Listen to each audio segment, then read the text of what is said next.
Aujourd'hui, compte tenu des informations dont je dispose, qui sont les mêmes que vous, il est hors de question de le lever.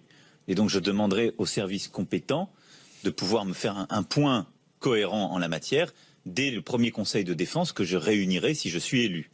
Il faut pour cela d'abord avoir une juste perception de la menace, de la nature des risques qu'encourt notre population, mais également des pratiques que permet seul l'état d'urgence.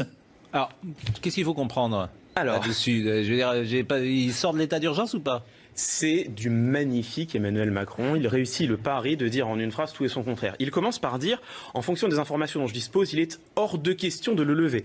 Ce qu'il faut retenir là-dedans, c'est hors de question. C'est-à-dire que la question ne se pose même pas, c'est une absolue certitude, l'état d'urgence doit être maintenu.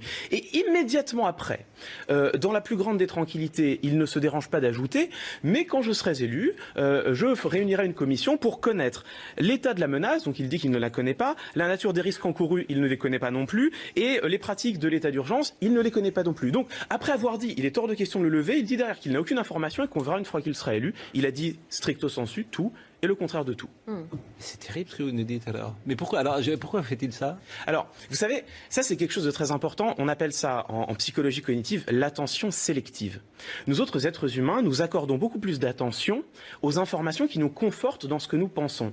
Ça veut dire que quand Emmanuel Macron dit ça, tous ceux d'entre nous qui pensons plutôt qu'il faut maintenir l'état d'urgence, ils entendent « Ah tiens, Emmanuel Macron a dit qu'il était hors de question de le lever. Je suis heureux, je vais voter pour lui. » Et ceux qui pensent que tout de même, l'état d'urgence, peut-être faudrait-il commencer à se poser des questions, entendre qu'Emmanuel Macron réunira une commission et se disent « Tiens, je suis heureux, il réunira une commission. » Comment ça s'appelle ça ? Ça s'appelle l'attention sélective. C'est l'un des biais. Donc si vous voulez plaire à tout le monde, faut dire tout et le contraire de tout. C'est pas pour rien. Moi, je dis ça parfois. C'est pas. Mais en famille uniquement. C'est pas pour rien si l'un des mots préférés d'Emmanuel Macron c'est « et en même temps ».